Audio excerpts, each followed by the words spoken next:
Bonsoir à tous les auditeurs et auditrices de vipradioonline.fr. Ici Jérôme pour ce podcast radio Un jour à Cannes depuis la 76e édition du Festival international du film de Cannes. Alors aujourd'hui, nous sommes samedi 20 mai 2023.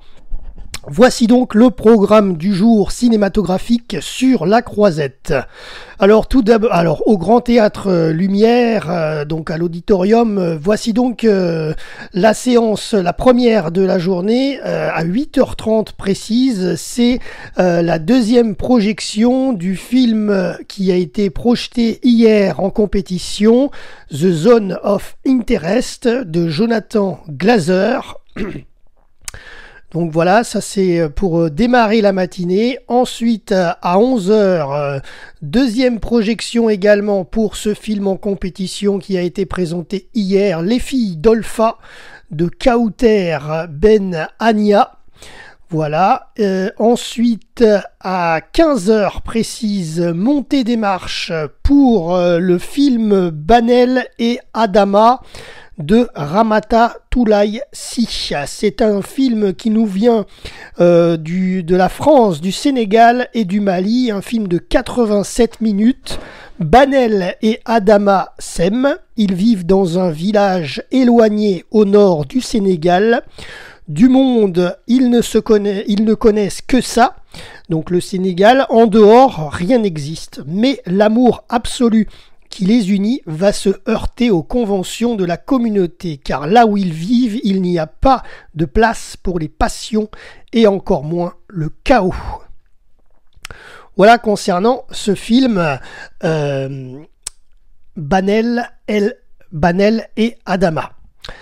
Ensuite, précisément à 18h, présentation en hors compétition et montée des marches pour le fameux film Killers of the Flower Moon. Je vais y arriver. Killers of the Flower Moon. Désolé pour mon accent anglais qui est pas du tout parfait. Donc ce long métrage hors compétition de Martin Scorsese, c'est l'un des films qui fait la journée aujourd'hui, qui fait l'ambiance, puisque sur La Croisette attendu Leonardo DiCaprio et Robert De Niro, donc c'est le film du jour, bien sûr, hors compétition, puisque vous allez voir, il y en a encore un aussi en compétition.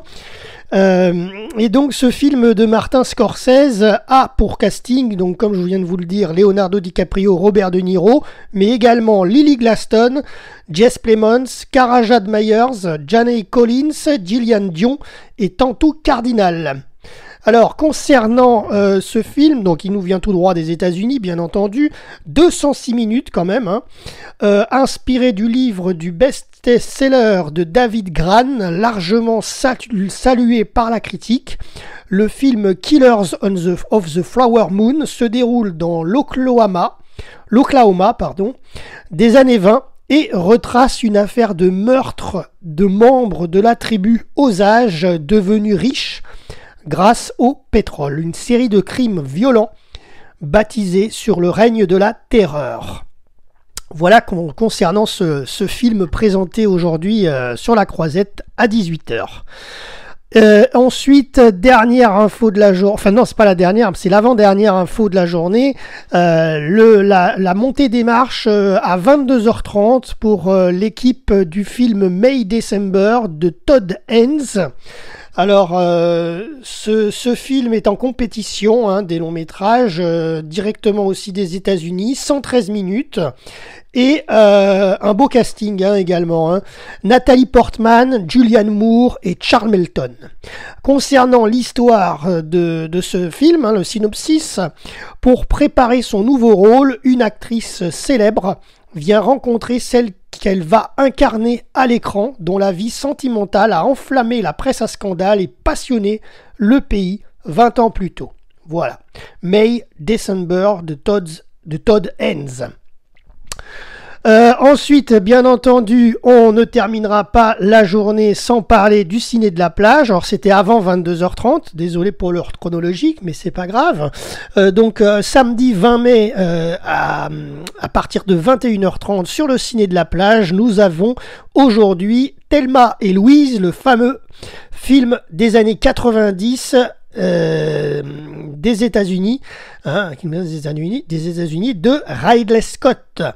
Voilà donc concernant ce petit synopsis de Thelma et Louise, pour ceux qui ne le connaissent pas, une superbe restauration orchestrée par Ridley Scott en personne pour le cultissime film donc de clôture du Festival de Cannes de 1991. Oui, ça date maintenant. Énorme succès public pour ce duo 100% féminin explosif. Suzanne Sarandon et Jenna Davis nous entraînent dans leur cavale à travers les États-Unis. Voilà, c'est tout pour aujourd'hui. En ce samedi 20 mai, c'était Jérôme depuis le Palais des Festivals, depuis la Croisette, pour Un jour à Cannes, RVPB. Ciao et à demain pour un prochain débrief.